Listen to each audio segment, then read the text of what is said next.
Welcome to The Way the World Works, where the trusted team behind the Tuttle Twins books tackles current events, hot topics, and fun ideas to help your family find clarity in a world full of confusion. Hey, Brittany. Hi, Connor. We are back today with another ism episode, which we haven't done one of these in a while. And today, the ism that we're going to dive into is egalitarianism. This is a big word. I know you, Brittany, love dissecting words. How about let me throw it to you to take a crack at explaining a bit what this word might mean egalitarianism. Yes, I love words. And my favorite thing to do is to take the first half of them because there's like root words that mean something. And it's usually like in Latin or Greek. So egal, which sounds kind of weird, is a word that means equality. So, from there, I think we can kind of, have a Just hint like of what it could mean. libertarianism comes from liberty. So Yep. libertarianism is the belief in liberty. So egalitarianism, if we're just looking at the word itself, we're talking about, a philosophy or a belief centered around equality. And who doesn't want that, right? Like equality sounds pretty good. Uh, Brittany, I'm sure you agree with me that we should believe in equality for all individuals, and that's something worth striving for. But the problem so often with these words is that the people who embrace the term don't exactly live up to what it's describing. It sounds Mm-mm. nice. Egalitarianism, it sounds nice. We should all want equality. But in reality, the people who have kind of shaped this philosophy or this belief system, they believe, I would say, I guess, in a different kind of equality, not just fairness and equality of opportunity. Because egalitarianism, it's not the belief that every individual is equal, deserves equal rights. Instead, it's this belief that some government, some central authority should be in charge of managing money, of distributing wealth to make sure that everyone is equal to everybody else, like monetarily equal in terms of the property they own, the benefits they enjoy, the resources they have access to, the education that they get, all of these things. That is the type of quote unquote equality that these people are at. This is very much the foundation of socialism. I mean, socialism kind of, socialism is really when the government is like heavily involved in the economy and distributing money, taking money from the rich and giving to the poor and all these socialist programs. But socialism is built on a foundation of egalitarianism. Socialists who say, yes, the government should do all these things, they do that. They are socialists because they are egalitarian. They operate from this mindset where they say, well, hey, there are people who are missing out or don't have things, and they deserve, they have a right to housing, they have a right to healthcare, they have a right to education. And so, even today, socialists try to pass this off to pretend that they, really care about equality. But again, words matter, and how they're saying equality of resources, equality of stuff, equality of benefits and ownership of things, right? When what we're talking about, what we believe in, as proponents of freedom, is that there should be an equal playing field. Like, no one should be unfairly targeted, no one should be unfairly restricted. The government should not pick winners and losers. And look, we're human. There are always going to be people who are ahead of others.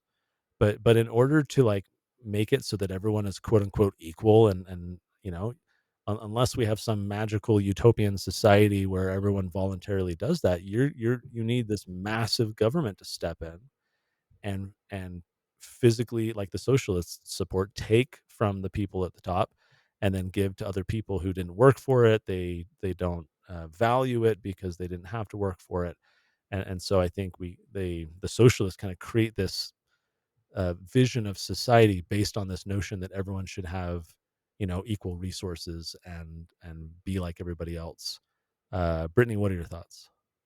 Yeah, no, I think absolutely right. I think it comes down to what we talk about as equality of outcome, equality of opportunity, right? I think that's one of the Yeah. biggest things is do we have the right to each have the same things because that's just a right, or do we have the same right to have the opportunity to get the same thing? So for example, college is a good one because that's a big issue right now. Like, do we all have the ability to work hard and get good grades and get into college if that's what you want to do? But we have feelings about college. Just an example.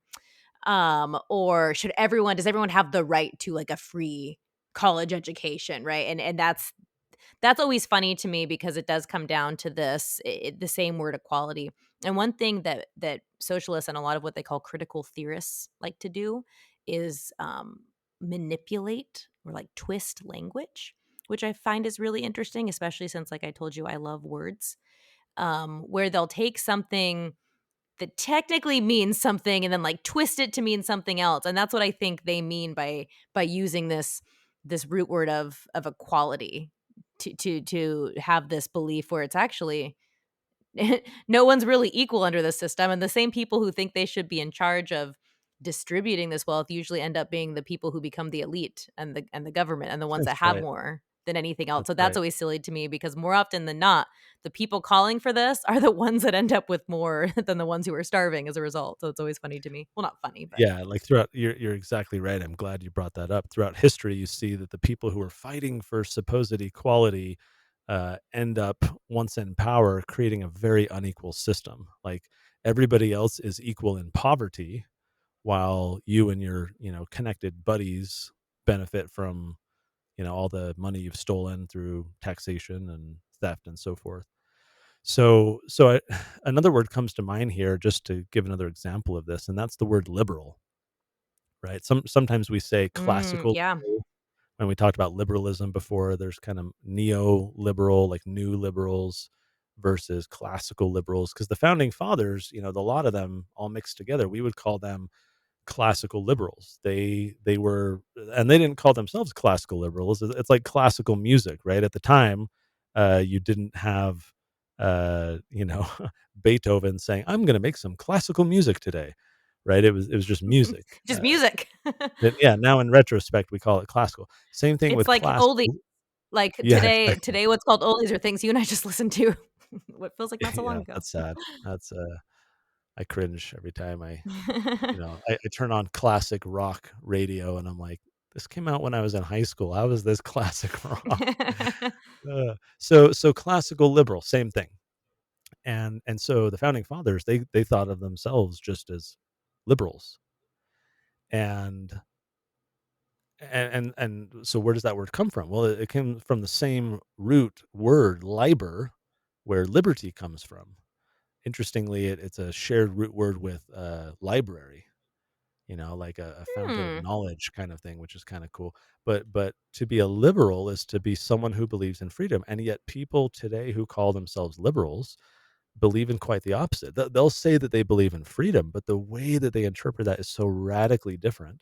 The founding fathers had this concept. Oh, not just them, but this is where we get a lot of the Declaration and Constitution rests on this idea of negative rights and positive rights. A negative right just means that you have the right to not have things done to you. That's why it's negative.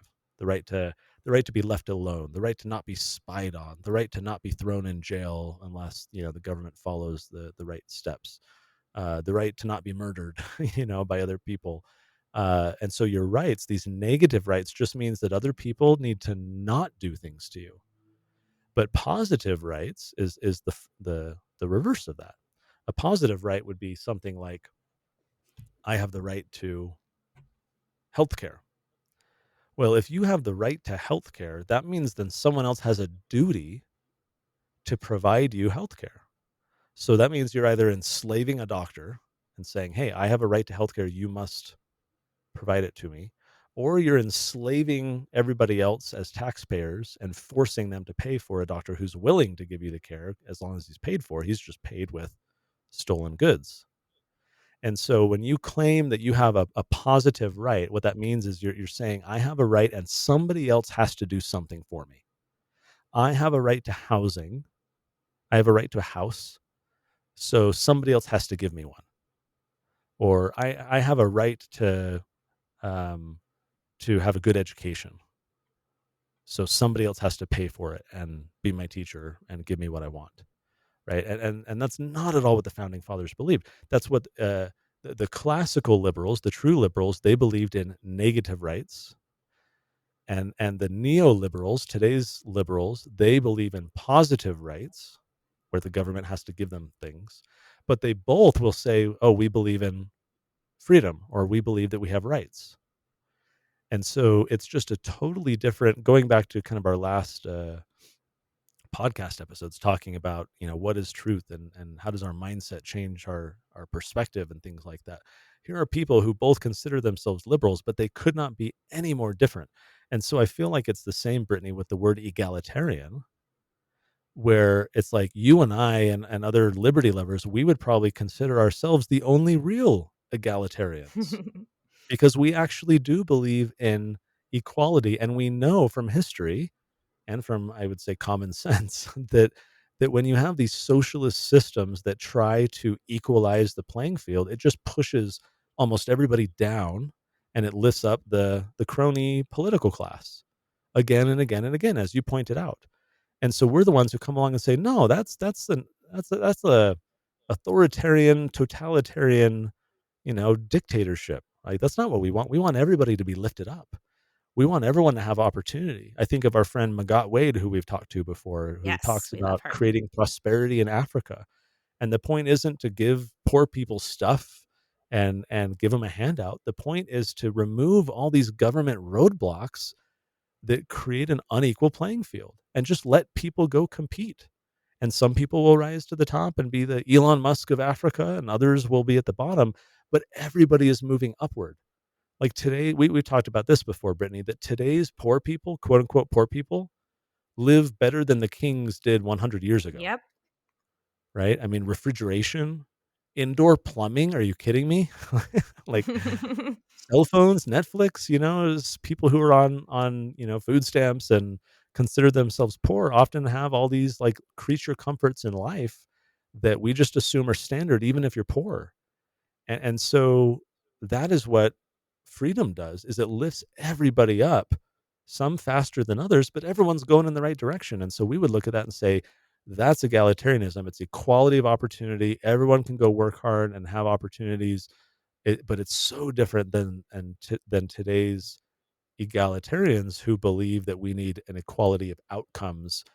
We talked a little bit before about affirmative action, right? In the colleges, and your ancestors were once, negatively targeted, so we're gonna make it easier for you to get into college. It's like, what does that have to do with me? That's someone else's life. I'm not a part of that world. But it's the same mentality that, hey, you're a victim, you're not good enough. You can't do this on your own, so we need to kind of micromanage you and treat you like a child and give you a little booster seat. I mean, that's ultimately kind of what we're talking about. Yeah, it's just it's again a kind of a manipulation of words. So I think you absolutely nailed that on the head. I think it's important to remember the I hate to say, I was going to say that we're the right kind, but because we just had an episode on questioning our own beliefs. But yeah, no, I think I think you make great points. And I think we also need to defend words. Like, I don't know. I go back and forth on this. I'm like, even the word libertarian, right? It has so much baggage that when people hear libertarian, they just immediately think of things. So oftentimes when people ask, what's my political views or whatever, which I'm rarely asked these days. I feel like anyone I meet already knows. Already But like knows. when I am asked, I'll often say I'm a voluntarist, and they'll be like, "Wait, what? What's that?" And I love it because it's a term that no one knows, and so they don't have preconceptions. They ask about it, which provides me an opportunity to teach or to share. And the term itself, if you really spend a moment like thinking about the word, it is a substantive word, right? Voluntarist is, someone who believes that things should be done voluntarily. I don't believe that people should be coerced into doing things they don't want to. I think all of human society should be based on persuasion rather than force. And so then I can share examples and talk about ideas, and it's so much better. But sometimes I'm like, no, we should try, and because libertarian's already such a well-known term, we should try and reclaim it. Or liberal, right? Like, should I call myself a liberal? and make people be like, well, wait a minute, I thought you're libertarian. And then I'm like, well, no, a true liberal is, someone who believes in liberty. So I kind of go back and forth about whether it's worth it to kind of defend words from being totally manipulated. Sometimes I feel like that's a lost cause and you're never really going to change. So you just have to pivot. But regardless of what the term is, it's the ideas that they represent that matter. And this idea of equality is a huge one that isn't going to be going away. I think it's going to be getting worse. And so those of us who believe in freedom and common sense need to make sure, whether we use the word egalitarian or not, that we understand that equality of outcomes is basically communism and Yes. equality of opportunity is freedom.